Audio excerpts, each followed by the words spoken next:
Live. Hey, welcome back, everybody, to In the Dugout. I am your host, Mike Stenhouse.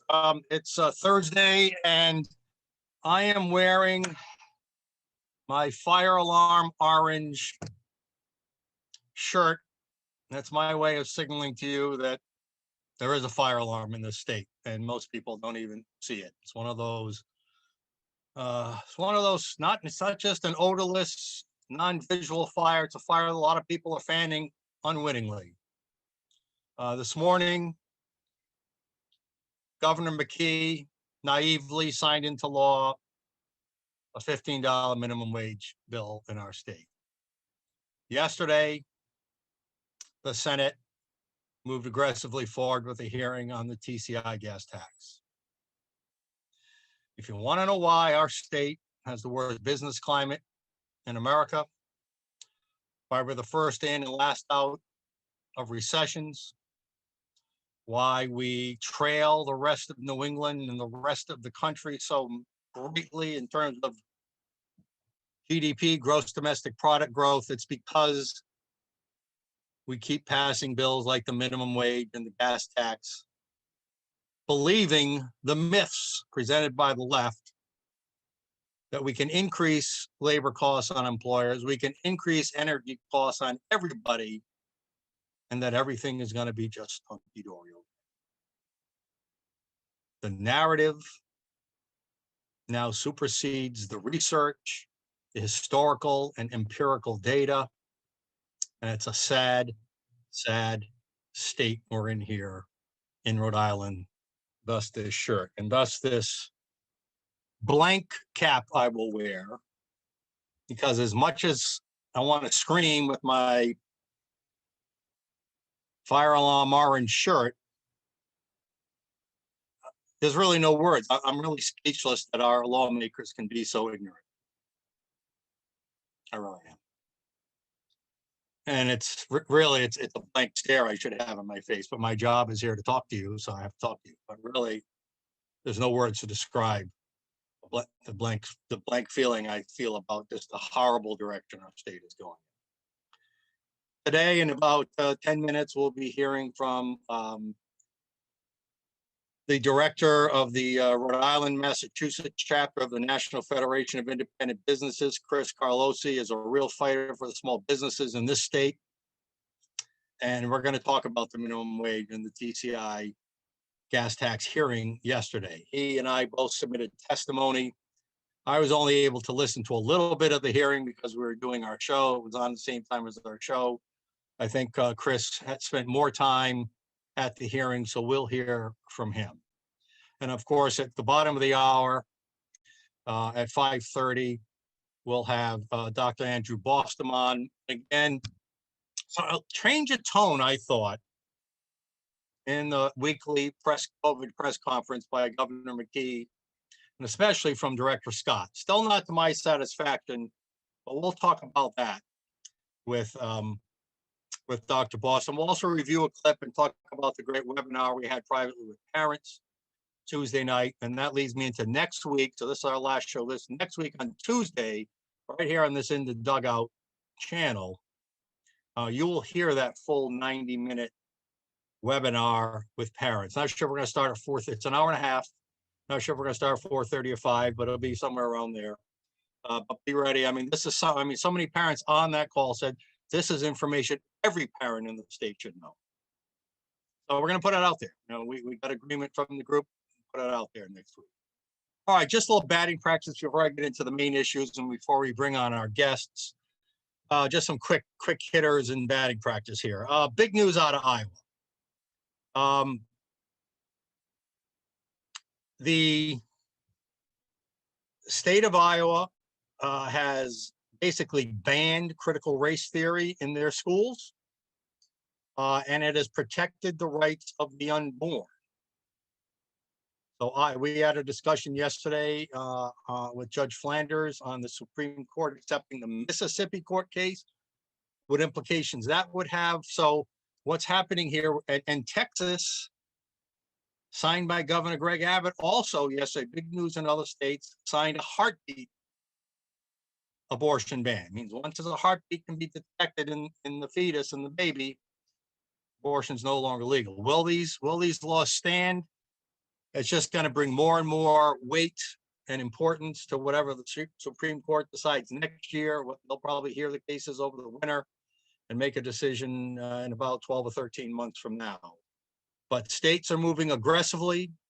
I would say, listen, regardless of how you feel on the abortion issue, and my problem with Roe versus Wade is that and as Judge Flanders said yesterday, it superseded states' rights. This is cleared an issue that should be decided by the states, clearly. So we will see. You have supposedly a 5-4, maybe a 6-3 conservative advantage on the U.S. Supreme Court. Will they have the courage to defy the hard left, the pro-abortion wing? We don't know. We'll see. But big news coming out of other states.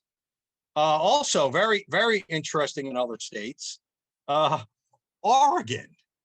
Did you see what 5 counties in Eastern Oregon did? They basically voted to basically secede from Oregon, and they want to become part of Idaho. I'm going to Idaho next month for a business convention. But they want to become, they said, we're rural, we're conservative, we don't like the liberal politics being dictated to us out of Portland, Oregon. And they voted in referendum to secede. Now, as I understand it, I don't think any state's going to let a portion of their territory go. But, Rhode Island was involved in border. I'm going to try to get, I think Steve Frias, great historian here in Rhode Island, knows about that. But, we shifted borders with Massachusetts. A lot of the East Bay, I think, was originally Massachusetts territory. Then there was some kind of agreement to switch borders. But apparently the Democrat-run, obviously, Oregon state legislature would have to approve the deal and work out some arrangement with Idaho. I don't know if Idaho is going to give some land back. I don't know. Well, they work out whatever deal they work out. They're going to trade some land for a broken bat. I don't know, like how they traded for me one year. And then if they approve that, then the U.S. Congress has to approve it too. So it's a tall order, but still, listen, people are fed up, right? A lot of people, good, common sense, patriotic Americans, are just sick of the left-wing tyranny that we're seeing primarily out of blue states, and especially out of blue state capitals. And they're just fed up with it. I don't know if secession's the way to go or whatever they call it. I don't think they're calling it secession, but anyway. All right. I'm going to discuss some things that we're also going to discuss with our guest coming up here in a little while. But to see Governor McKee at the press conference this morning, and then to just see him just earlier today at the COVID press conference, again, giving lip service, trying to still claim that he's going to be a friend to the small business community. When he signs into law, they're probably their biggest enemy, which is increased wage mandates. In this case, $15 minimum wage mandate, signed into law this morning. Not fought by the governor at all. The TCI gas tax looks like that's unstoppable. That's coming. And they're all based on false premises. It's all based on the pretend world and the progressive socialist never,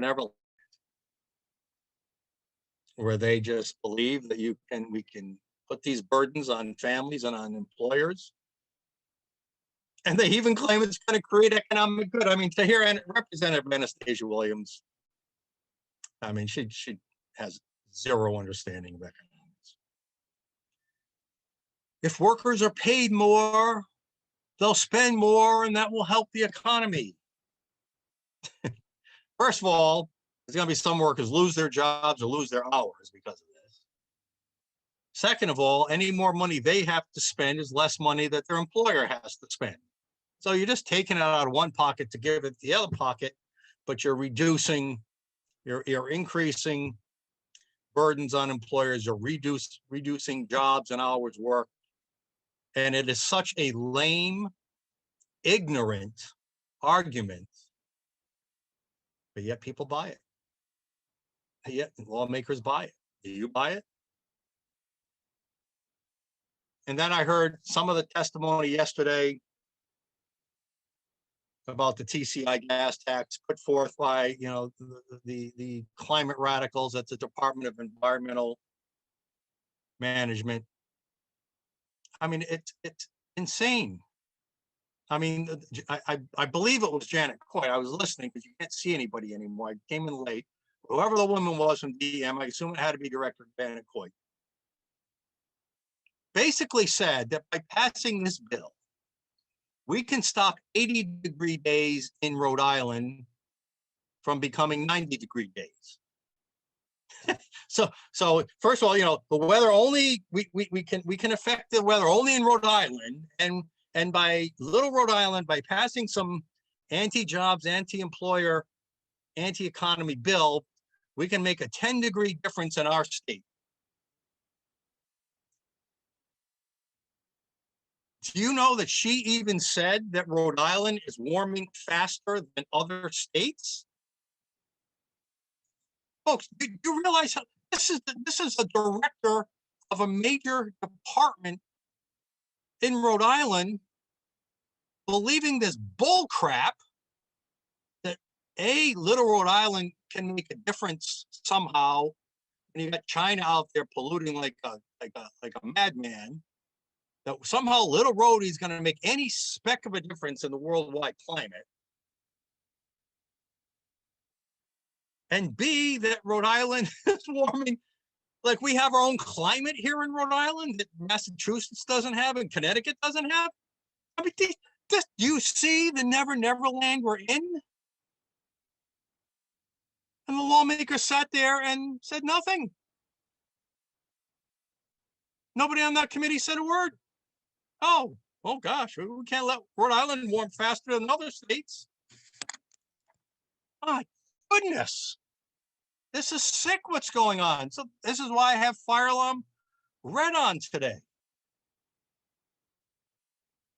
And then I'm going to go back to Governor McKee. I mean, there cannot be a weaker. I mean, this is Joe Biden. Supposed to be moderate, ends up going with every radical left-wing bill out there,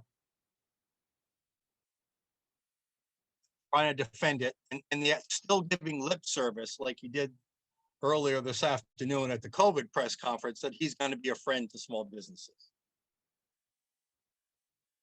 What Joe Biden and what Dan McKee think is being friendly is free money.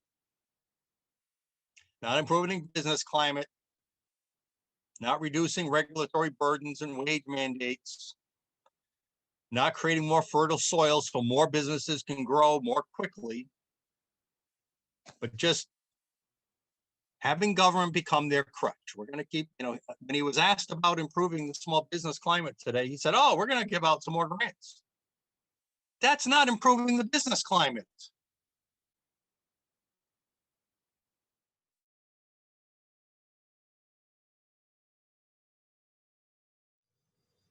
All right, so let's bring in our guest, Chris Carlosi. Chris is the director of the National Federation of Independent Businesses, and his responsibility of the states of Rhode Island and Massachusetts. Chris has been a close ally in our fight to preserve free market capitalism in Rhode Island, even though we don't get many victories in that regard, and we're certainly losing a few right now. But Chris, welcome back in the dugout. I'm glad to be here today, and I appreciate the invitation. And Mike, I don't have a hat. I'm in my office between meetings. I apologize.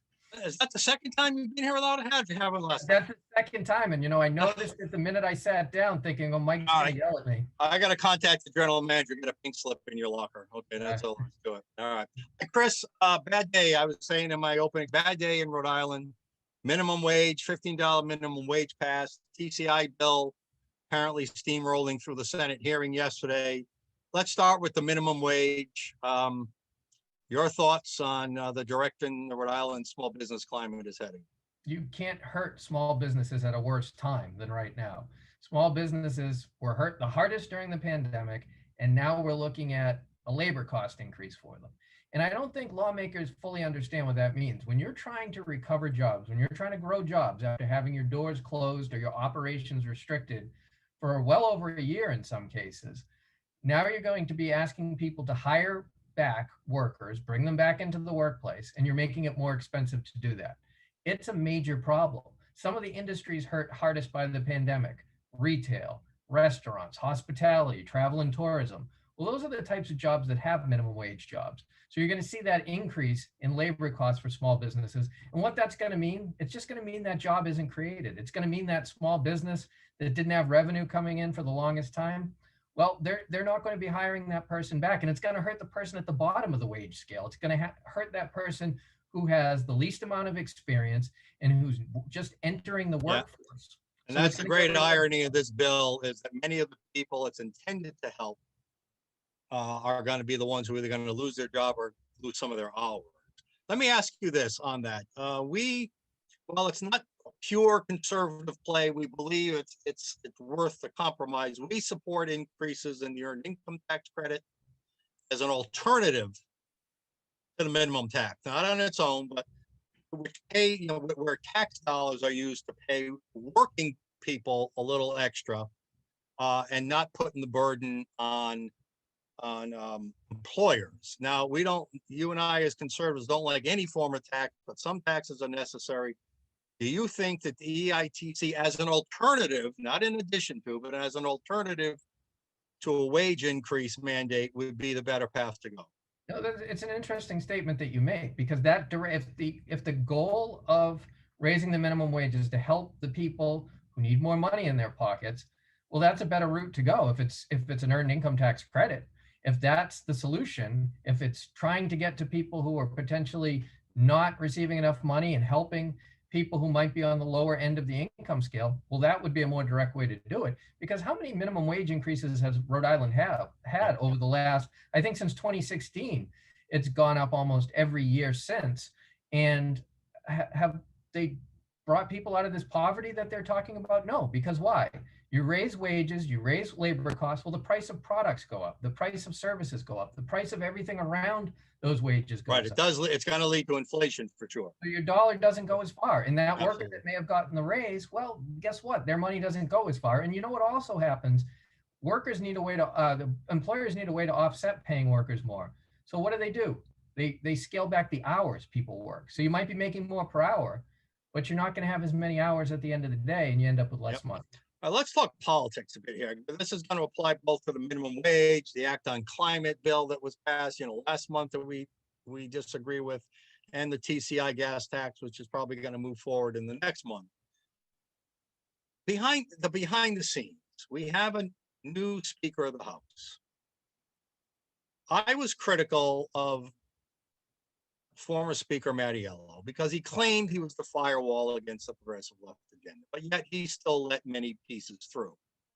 But yet he did block many of the larger, more destructive pieces. So I was grateful on the one hand that he blocked, but he was not the firewall he said he was. This Speaker, what a difference. Right now, all this far left legislation is just, they've opened the floodgates and they're just letting it come through. And I know you have to remain, you have to keep your political positions there. You're a lobbyist. You're in a little different boat than we are. But do you notice a change in the House with the change in the speakers? I think that's a fair question. And I think that's a question that can be answered even in a non-political way. I think you're seeing people with a more progressive mindset be elected in Rhode Island. You are seeing the demographics change within the House, the Senate. You've seen these types of policies in the past, but now it's becoming a little more prevalent in the House. We're talking about a recovery. We're talking about businesses who have been probably through the worst year of their life, yet we're talking about tax increases. We're talking about labor cost increases. We're talking about the TCI gas tax at a time when people are struggling, at a time when businesses need to rebuild and move forward. So that is a major problem. There's a tone deaf attitude from a lot of legislators when you're trying to say, well, the costs rise for businesses, that is going to impact workers. So you're doing a disservice to both Rhode Island residents as well as the businesses that try to operate there. Well, I'll speak on a lot. There were a lot of Rhode Islanders who were very disappointed and actually upset when a Republican who ended up voting and is still voting on a lot of left-wing causes, Barbara Ann Fenton Fung, defeated the speaker because and as people feared, it paved the way for a more progressive speaker who was going to let more anti-business, anti-taxpayer, anti-freedom legislation through. And it appears as if they've been proven right. All right, let's move on to TCI. Senate hearing yesterday, House hearing yet to happen. I know you and I both heard of it late and got written testimony, and I was only able to listen to a few minutes of the testimony of the hearing. How much of the hearing did you listen to, and what was your take on where this bill is headed? I listened to all of it, and I am very glad you were sitting down, Mike, because what I heard the most, and this is probably going to shock you and all your viewers, is this is about revenue. I heard the word revenue and money and funds of money more than anything in that entire hearing that went from about 3 p.m. till maybe about 6:15, 6:20 last night. And all the talk was about the money that's coming in and how Rhode Island can spend it. This will bring in revenue for Rhode Island. It's a cash grab, plain and simple. Yeah, and aren't they playing the environmentalists who think that somehow this is going to reduce carbon emissions? Aren't they playing them? Certainly seem to be, because I've heard the term revenue more times in that entire conversation. You had some voices of reason during the debate and during the conversation, and that was Senator Rogers, yes, who I would say was on a roll during that, talking I did hear his first major pushback when he was talking about municipal vehicles. Talking about punishing motorists, talking about what that does to a rural environment where you have to drive 17 miles to get to a school. He also brought in what I thought was interesting and something that often escapes these hearings, real world examples and practicality. Saying that, well, we need these trucks, these heavy duty trucks. The technology is not there yet. So do we have to buy 3 trucks for every 1 truck because 3 of them have to be charging their batteries? Yeah, we got to be shoveling. We got to be moving snow while they're recharging. We can't wait 8 hours for them to recharge. What a great statement that was. And how's a municipality going to do that? He brought the example. I have a drill that I have to charge after a couple hours. Imagine what a heavy duty truck needs. Right. So I think he brought that practical aspect of how it impacts the real world. And that's something that often escapes some of these proponents, that my business owners need to drive trucks. They need to bring things to a work site. They need to bring a pizza or a flower to someone's house. They need to be driving vehicles. All right. They can't afford the high cost $100,000 electric vehicles in some cases. Let me ask you about a few things I heard that just were astounding to me. I mentioned to him a little bit earlier before we brought you on. I guess was the first woman to testify? Was that Director Coit from DEM? I had to assume, because when I tuned in, all I could see was the telephone and some woman's voice speaking right before Gray. After about 40 or 30 different people, it all blended together as to. Now this would have been the first woman, the first person to testify. That there were people from DEM testifying. All right. Well, she said, whoever it was, and I assume it was Director, that basically implied that by signing this bill, we could stop in Rhode Island 80-degree days from becoming 90-degree days. Well, I wonder how these folks who say they know so much about science understand how air works, because I heard a couple comments like that it was going to curb all sorts of pollution, and that was the other point of contention during this whole thing. Some of the proponents were really trying to paint it that 13 states are all behind this. And it took clarification several times, people having to clarify. There are only 3 states and 1 city signed up for this right now. That's Massachusetts, Rhode Island, and Connecticut. The others have not got on. What does it say when 14 states or originally expressed some interest in this and then when it came push to shove and the actual deal is out there, only 3 states decided at this point to move forward with it. That doesn't say much for this, despite all the happy talk you heard from everybody. I want to go back to Director Coit as well. But she was quoted in the paper. I didn't hear it yesterday, but she was quoted in the paper as saying, Rhode Island is warming faster than other states. I'm not going to. This is insanity. I'm not going to speak to the science of that. I'm not a climatologist, so but I can tell you this. What I can tell you is rising is costs for the businesses in Right. Rhode Island. I don't know about the people who view this program, but I'm pretty sure you don't look at your utility bills and say, oh, I'm content with this. This is not too high. Because I heard people saying that the regional greenhouse gas initiative, what this is based on, TCI, a similar scheme, is lowering costs for Rhode Islanders, that energy prices are affordable, and it's not. And it's just that mentality. And there was a utility company that testified saying this is a good thing. And I'm thinking, well, if they're thinking it's a good thing, and you're an average Rhode Islander opening your bill and looking at your energy prices, it's not a good thing at that point. You have to be Yeah, if you're going to make a 5% margin, the higher the price, the more you make. That's simple. So of course they're going to like it.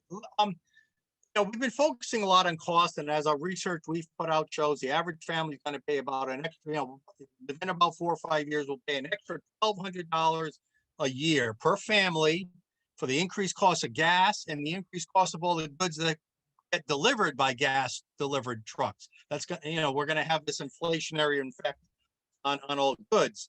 But the one thing we haven't spent a lot of time on is the supply side. This is how evil this legislation is. These people at the Transportation and Climate Initiative, and they said it, Gray, who's the Rhode Island representative to TCI, said it. We are going to reduce gasoline consumption in the state. In fact, he said at a webinar he did, or a seminar he did a couple of years ago, that we want gasoline to go away. So keep that in the back of your mind. And we have the tape of that. But he also said yesterday that we are going to reduce through making less supply of these. You have to buy these tokens in order to be able to distribute gasoline. We're going to make fewer and fewer tokens available. And we're going to reduce the supply of gasoline in Rhode Island by 30% within 5 years. Do any of us think that Rhode Island families and businesses can become less reliant on vehicles in 5 years that much? It's insane. Even just, not even talking, my members clearly drive vehicles. I mean, they drive vehicles to the work site or to the job or wherever they're going, but their workers do. Their workers have to be present. Their workers have to be that waiter or waitress at the restaurant. They're, at a cash register. They're at the business. So you're punishing workers, you're punishing families, you're punishing businesses. But here's a little interesting thing that came up in the hearing as well yesterday. One of the industry experts from the energy marketing side was talking about Rhode Island already has fairly high excise taxes on fuel, correct? Yep. So you're going to be reducing fuel consumption. You're going to be reducing fuel costs. Well, you're going to be reducing the high taxes that Rhode Island takes in. And they calculated about $64 million would be lost revenue in Rhode Island. So, what are we bringing in from the TCI? $20 million roughly, they estimated. So you could be losing 64. All right, so that brings up an interesting question, not related to anything going on here. But we debated this, and I'm not really sure. Would you be in favor of eliminating the gas tax in exchange for some equivalent level of mileage tax? Because you're right, as people drive less, use gasoline less, then the gas tax sort of becomes obsolete. Yes, we have to raise money for bridges and roads, infrastructure somehow. How have you guys taken a position on that, or how do you feel on that? We've surveyed our members over the years, and they tend to be very much against vehicle mileage taxes. I know it's come up in a couple states, pilot programs, testing it out.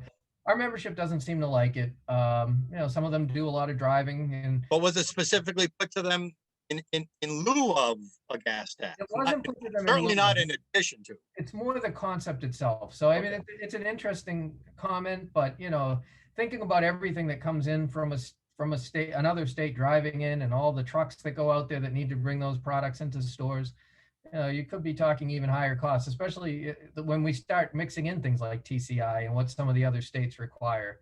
All right, I know you've got to run. Last question. Can you do one more question for me? I can absolutely. So in my opening remarks, I was starting to get into some criticism of the governor, who was doing nothing to improve Rhode Island's last place business climate. He was asked about that today at the COVID press conference, sort of as a follow-up to the minimum wage. Like, what are you doing for the small business communities or anti-business things? What are you planning to do? and all he could talk about were state and federal grants. So in your view, does that improve small business climate? Is that what small businesses want? And if not, what suggestions do you have? I'll tell you, there was a nice big federal grant, you may have heard of it, called the PPP program. And I will also add that Governor McKee has provisions in his budget to tax those for certain businesses over $150,000. So we're gonna give you some money and tax your ass off for it. So Yep, even those grants that are these life-saving things, I like to say it's a life raft that's having holes poked in it by the state of Rhode Island. The grants only go so far, and then at the end you're saying, well, there's going to be taxes on them. Surprise, used all the money for the right reasons. So I'd like to see happen. I would like to see those loans not taxed. We need to see no more of these labor mandates being piled on businesses while they're trying to pay equity mandates are next up. We don't want to be talking about additional tax brackets right now. I mean, that's another income taxes are on the table. We're talking about sugary beverage taxes. I mean, do we want the state to recover? Do we want jobs? Do we want to have Rhode Island sitting at the bottom of every business friendly list, or do we want it elevated? Do we want workers back in jobs, making money and lucrative? I don't know. That's the question that needs to be asked. All right. Well, there's a lot of questions raised with the actions of this General Assembly, the Speaker of the House, this governor. And Chris Carlosi, thank you for joining us in the dugout. We'll talk to you again soon. Thank you, Chris. Thanks for having me, Mike. Appreciate it.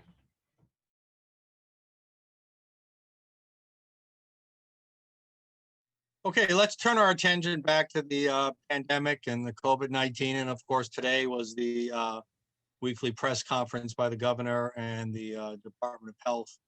Before we bring on, or as we bring on our guest, Andrew Bostom, let me, Dr. Epidemiologist, let's just look at this. I like to do my funnies, as you know. So here's a guy who is having such, I don't know, neurosis about not wearing his mask in public that he has to call, he's calling a no mask hotline. You know, come on, and they're walking him through. Okay, take it off slowly. That's right. Take a deep breath. Don't be afraid. You can go out. You can continue. So it's pathetic. But there are people who probably could use a mask-free hotline. Right, Dr. Boston? There are probably people out there who have gotten so hooked on the religion of masks that they are feeling withdrawal pains, don't you think? I'm seeing them in the stores. I mean, they're still wearing their masks, and they're not elderly people who might be frail, whatever, couldn't get vaccinated because of severe allergic reactions or whatever, and are still concerned. No, I'm seeing young people wearing masks in stores. Yeah, but there's some people they can't even bring themselves to take it off. They just can't. And yet I've also seen two actually very moving testimonies by children. Yeah. Talking about how upsetting it is to them to wear masks in school. Yeah, on the national news. Yeah. Yeah, I mean it's well, one little girl was just triumphal. I mean, she was decked out in an American flag, and she was adorable.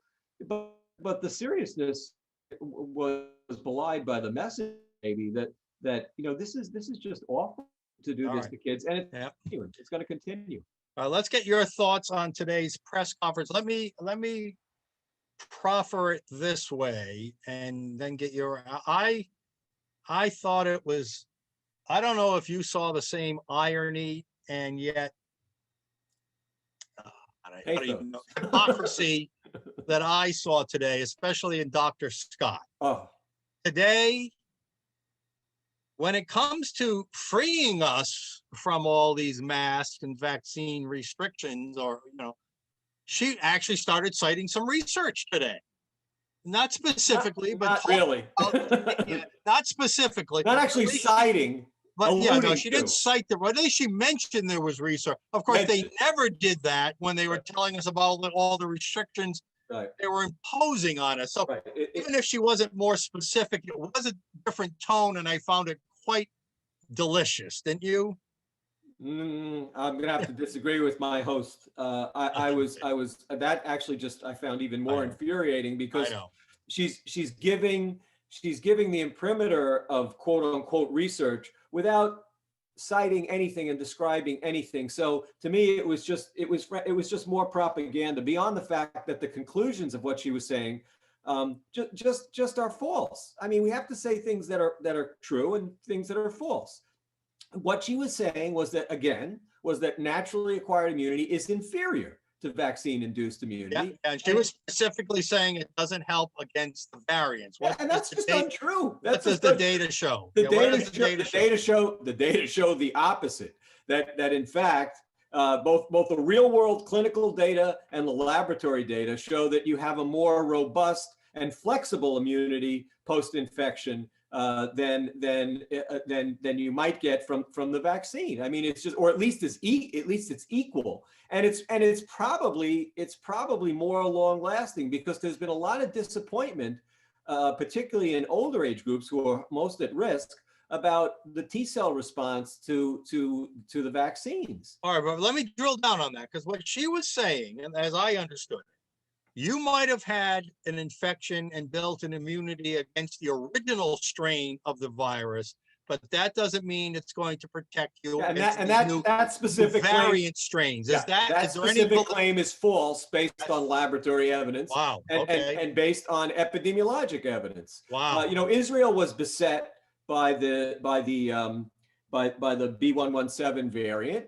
A huge observational study, again, 188,000 people who went through the first wave, which clearly was not B117, and were followed through the second wave, which included a lot of B117. And out of 188,000 people, and again, this was an observational group compared to people who were vaccinated. Overall, they did as well, if not better, in terms of infection and major morbidity. When it came to mortality, there was one death in an 80-year-old. And again, this is the period of transition between the original, call it the Wuhan strain, and B117, which became predominant in Israel. So there's a huge observational study to show that. Huge. And then there's laboratory evidence which has shown pretty much the same sort of thing, but I always take that with a grain of salt until you can validate it with real out in the field. All right, now let me drill down even further on that. Thank you for that data. Like the vaccine, the vaccine say doesn't prevent you from, and 100% prevent you from, because there are those breakthrough cases from becoming potentially infected, but it largely protects you from becoming seriously ill or dying. Would you say that natural immunity is the same thing with Absolutely. The variants, that it might not stop you from catching the variant, but it certainly looks like it's very strong in preventing serious? Absolutely. Everywhere it's been looked at, that seems to hold true. And it would, and Mike, you also have to look at other supportive evidence, which is that children, why are children so resistant to SARS-CoV-2? Well, there wasn't a lot of penetration of SARS-CoV-1, which could have been a very logical explanation for that.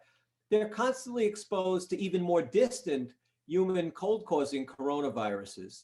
And there's now laboratory evidence, at least, which again is consistent with this clinical observation, that they're getting some cross-reactive immunity from this constant exposure to human cold-causing coronaviruses, which is making more flexible and robust immunity to SARS-CoV-2, just as, by the way, it was observed with SARS-CoV-1. Now, SARS-CoV-1 was more circumscribed in terms of where it attacked, but kids did exceptionally well with SARS-CoV-1 too. So something's going on here. And as a matter of fact, Mike, we're now at a period where if you look at national respiratory virus surveillance, there are 3 viruses now that exceed SARS-CoV-2 in prevalence. One of them is a human coronavirus, which may be cross-reacting with some of these PCR tests. Another is something called paramyxovirus. And the other is the common cold, the true common cold, rhinovirus. So and here's that chart. Yep. Yes, yeah. Oh God, I'm glad you showed that. Yeah. So I'm sorry. So this yellow line here is COVID, and you can see it's decreased to the point where it's now the 4th most prevalent respiratory virus in America. Right and look now, at the huge spike in the world. You look at this is the United States. Look at the huge spike for rhinovirus in blue. And then the coronavirus. What is rhinovirus? What is that? It's the one that causes your runny nose, rhino nose. It's the runny nose virus. It's the classic runny nose virus. It's a pretty benign, Basically the common cold. Common cold virus. But it's the epitome of the common cold virus. And then there's parainfluenza virus, which I believe is a paramyxovirus. But anyway, that can cause some problems in kids potentially. And then there's the most interesting one of all, which is coronavirus OC43, which, Mike, we've mentioned this before, but just real quick, that was the virus that when it originally jumped from cows to human beings, it's estimated that this took place right at the end of the 1880s.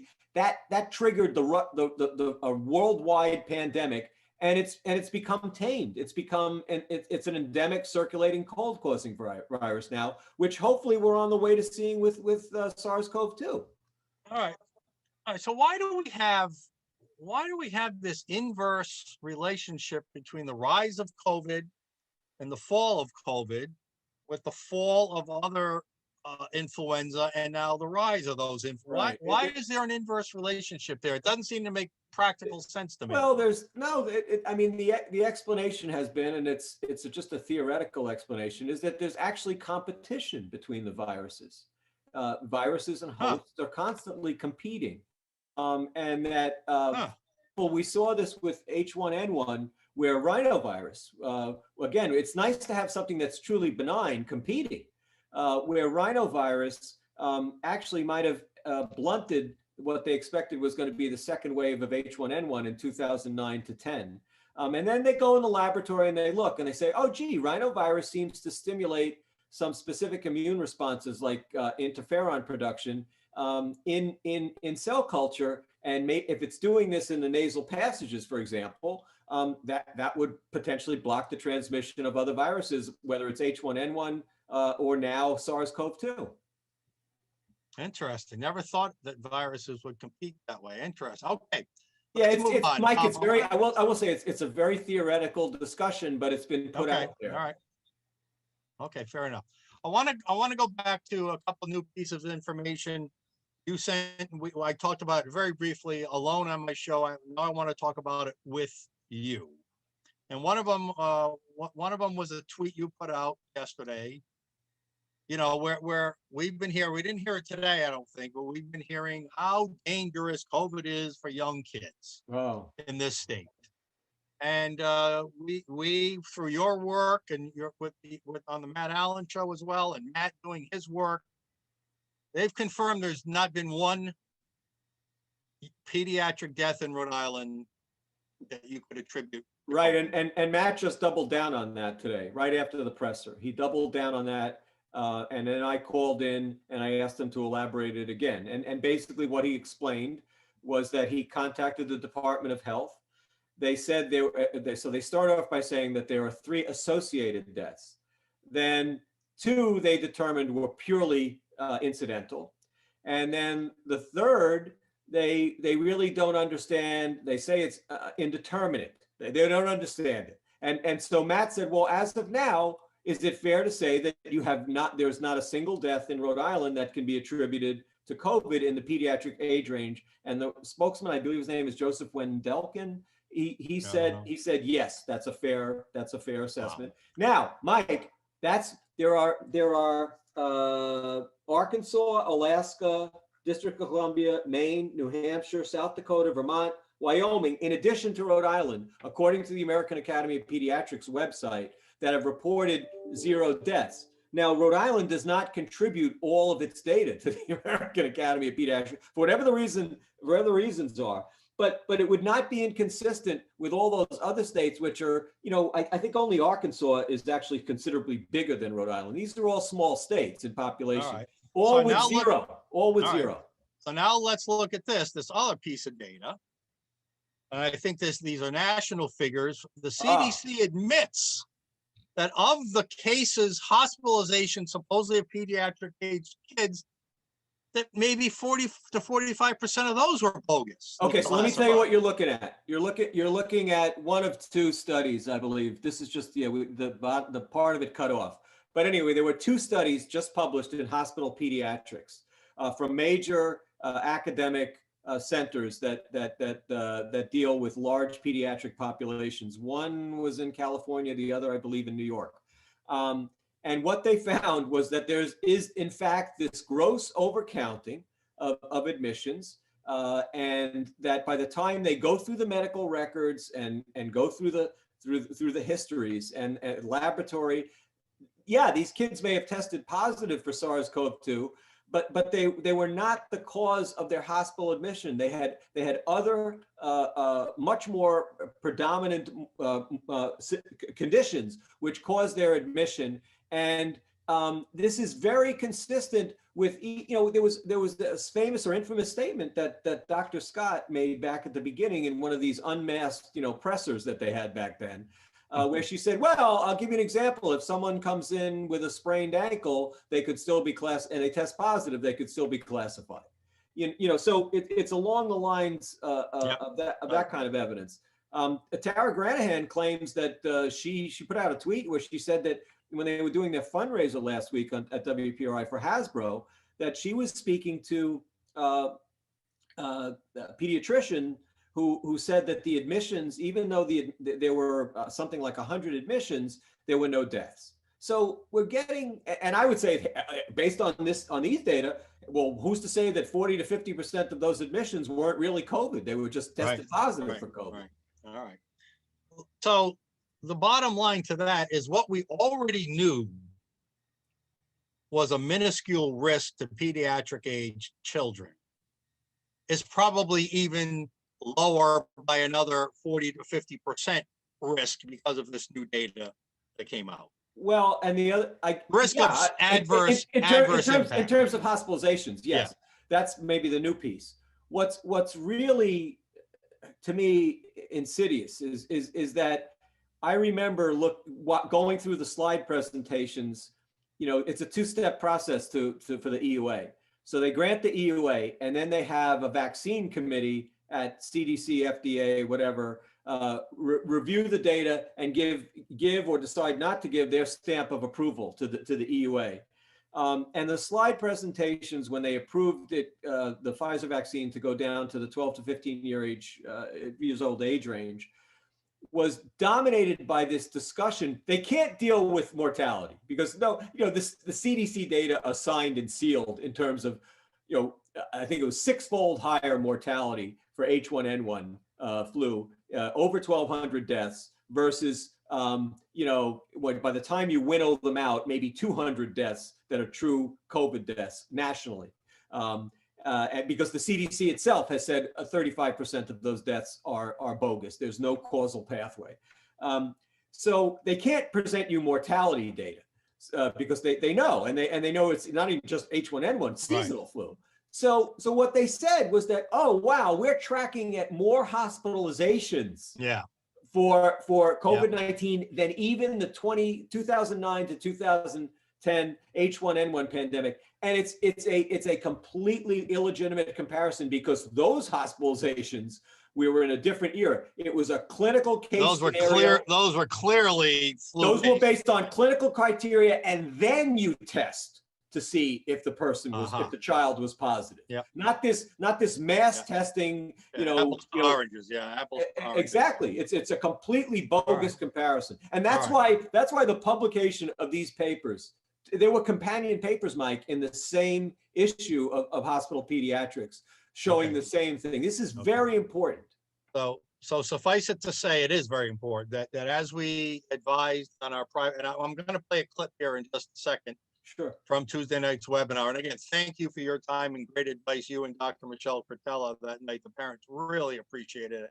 So many parents said, everybody's got to hear this, not just us, 3 dozen on this call, on this webinar. And we are going to be putting it out Tuesday. Good. And I've already informed everybody in the Dugout next Tuesday, we'll feature that full 90-minute webinar.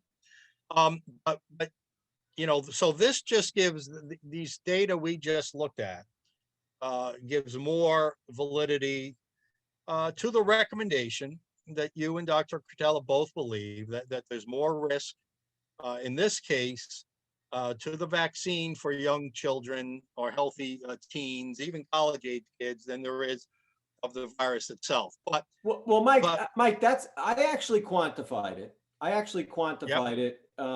You going through the vaccine adverse event reporting system and culling out the garbage, because there is garbage in there. Yeah, you cited the data. Yeah, and comparing it to CDC estimates of risk, particularly I used, since the EUA since the only data they really had in the database was really 15, 16, and 17-year-olds. I used those data to estimate what the rate of real events. They'll watch it on the webinar. You did. You always back up your claims. All right. But Mike, I missed something. And I wonder if Larry got this slide. Maybe we could even show it. Cambridge University math department analyzed data for the AstraZeneca vaccine. That was the major vaccine in Great Britain. That's what they used. And they concluded, they didn't even investigate under 20. They concluded that 20 to 29 years old, the risk outweighed the benefit of that vaccine for the same reason that I saw in younger kids, which is because their risk of COVID is so low. It's not that the vaccine causes a disproportionate amount of events in a younger age group necessarily. It's that they're at such low risk that we're just comparing it to the risk of the virus, right? Exactly. But to have Cambridge University show this top notch place, right? Absolutely. And particularly when it comes to math, or as they call it, math. Right. So I want to get to the clip. Here's the slide. You got it. Yeah, it's a little, it's a little blurry, but basically what you can see is the 20 to 29-year-old age group. The orange for potential harm is a bigger number. That's all you need to know. It doesn't matter how small it is. The orange is a bigger number than the blue for the 20 to 29-year-olds. And that's the whole point, Mike. And what I'm telling you is because the risk is linear with age. If it's already excessive in terms of the 20 to 29 years old, it's only going to get worse below 20. It's only going to get worse. So with that in mind, that the risk would even be lower of the virus, and that risk benefit with the vaccine would be even lower for college age kids, the University of Rhode Island, along with other colleges, are now requiring students to be vaccinated to come back on campus. Let's play a clip from our Tuesday night. Even if they've been infected before, Mike. Even if they've been infected. All right, let's play the clip. If you go to healthchoiceri.org, in addition to lc.org, apparently they have a form there for religious exemption as well. So you got two choices there, lc.org and healthchoiceri.org. But Amy also puts in the chat here that there was a Channel 12 News report that stated that PC and Roger Williams are not accepting religious exemptions. Have you ever heard of that, and can they legally do that? I don't think they can legally refuse. At a university? I don't believe they can legally refuse. As far as I know, the state of Rhode Island still has religious exemption on the books. It was that's Providence College and Roger Williams College University. So if Providence, so this is where you would go to lc.org, because they have they've already prepared. It's attorney Richard Mast at lc.org. They have legal letters prepared. Yeah.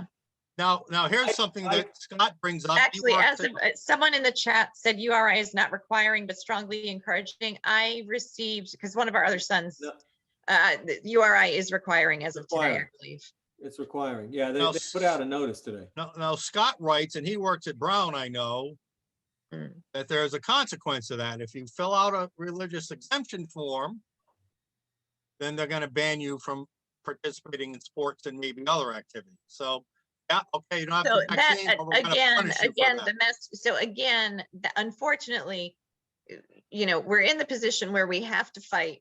And so the best thing I would say, if you get the form and it's obnoxious and tyrannical, then go to lc.org. Okay. So what we were talking about there was, these colleges requiring vaccines, and even though you have demonstrated demonstrably proved that the risk of the vaccine is higher than the risk of the virus. They're both low risk. Let's just be clear on that. They're both extremely low risk. But for parents, it's information they should know. Now, there are, and as if you're watching now, there are medical and religious exemptions that colleges, I think, legally have to accept in Rhode Island. And is there a form you wanted to show Yeah, on that? And then there's another issue with URI I want to bring up with you, Andy, after that. But Larry, do you have a form that Dr. Bostom sent? oh, that's great, Larry. So it looks like, yeah, and I had Larry actually type in. This is what the form looked like. It actually ended at varicella. Larry, if you can highlight that. Right here, yep, right here. So it ends at varicella. So you add a tick box for COVID-19. You can handwrite that in if you want. Right. Yeah, and then I don't know. Maybe Larry can blow it up a little bit, but all I did is add language for Larry that says, geez, if I can read it again.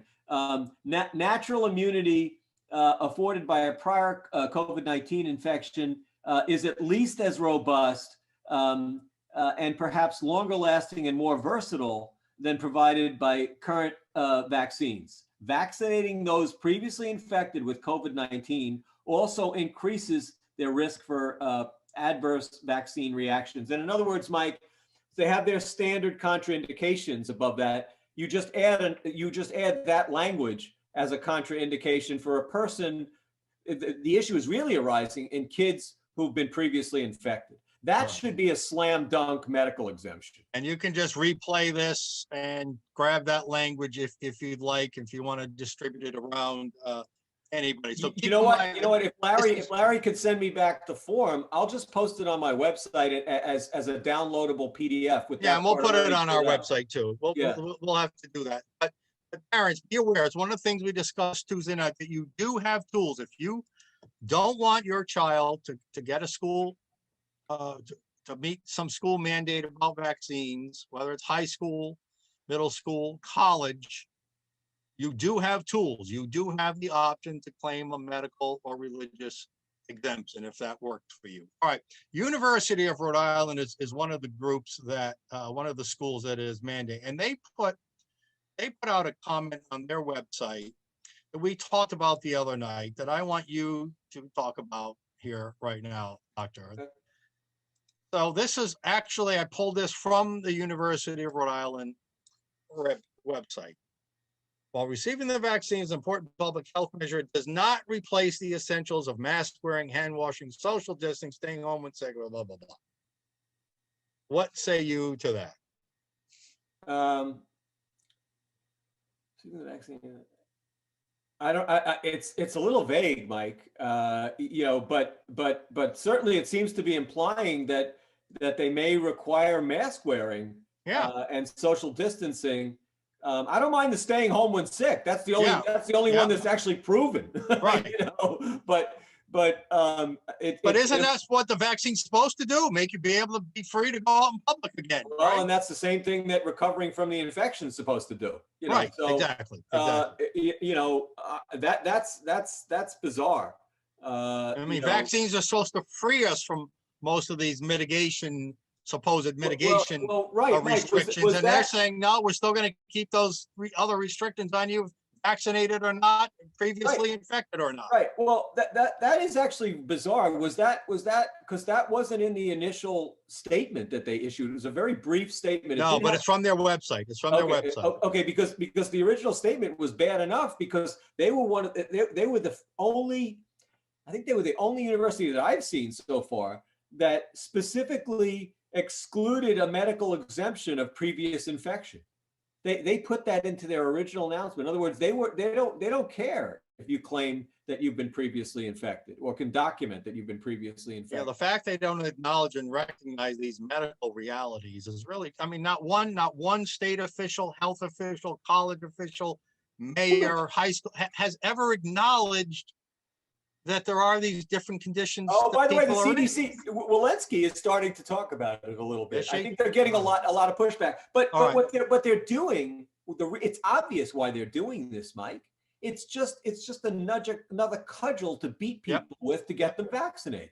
All right. Speaking of which, so Rhode Island, as Governor McKee said today, finally, long past, Rhode Island will finally, except for some very few exceptions, will be largely fully open beginning tomorrow on Friday, May 21st.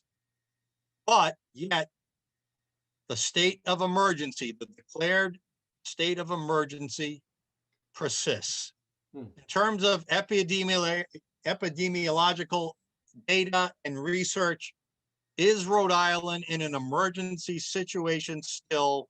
Not even close. Not even close. This is like well, Mike, you showed it. I'm glad you showed it. We've got 3 common and thank goodness, kind of benign respiratory viruses that are out competing SARS-CoV-2 now by their own by testing. I mean, you can't really argue with that.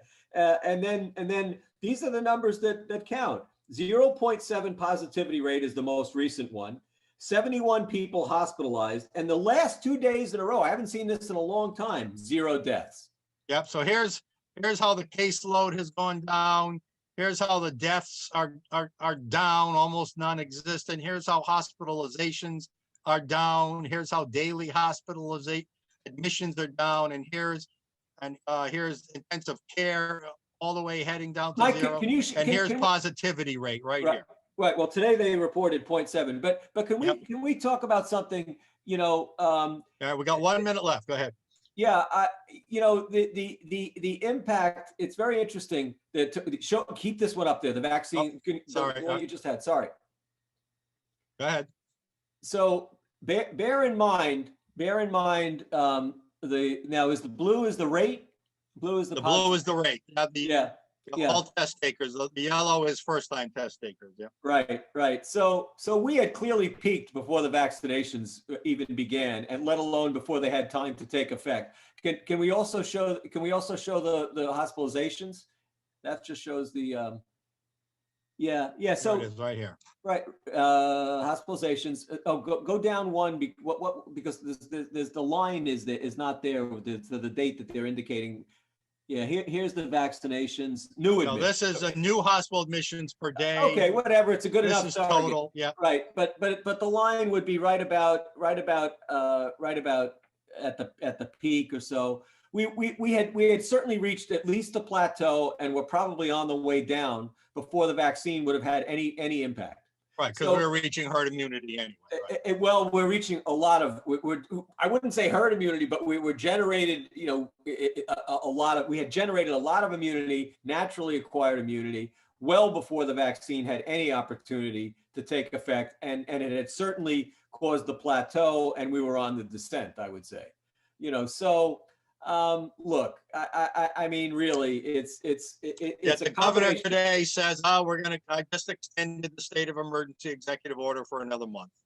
It's purely for political reasons. It has nothing to do with the epidemiology.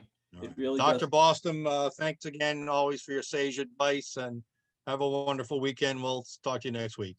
You too. Bye-bye. Okay, thank you, Doctor. So, folks, again, I just want to finish up by expanding. I cannot be more disappointed in Governor McKee. Just to wrap everything up, starting with the COVID. Yes, he's opening up the state. He has to, right? He had no choice when it came to that. But no, he's not ending the state of emergency. He wants to keep dictatorial powers, whether he uses them or not. But mostly I'm disappointed on the economy and his capitulation on issue after issue after issue to the far left progressives. Whether it's people on his staff, I mean, that a Black Lives Matter state leader is on his staff, hired, paid.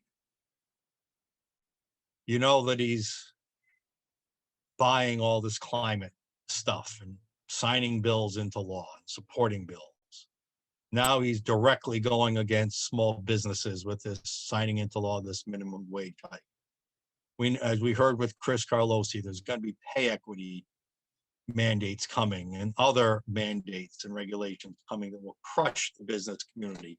And just what's most disappointing is the concept that this governor thinks that state and federal handouts are what small business is looking for and what's going to help the small business community. You cannot be, again, I don't have it here. Just because I have a degree in economics from Harvard University doesn't mean I know everything about economics, but I know something about economics, right? That was my major at a pretty damn good school. And what this governor is saying defies everything historically. I mean, if you consider economics a social science, which it is, goes totally against the science. And it's just maddening to see it happen for educated people who don't take the time to understand how life really works. Again, fire alarm, orange on today, raising alarms because of just this TCI gas tax is going to happen. The minimum wage just happened. It's not good, folks. We'll see you next week for In the Dugout. Mike Stenhouse out.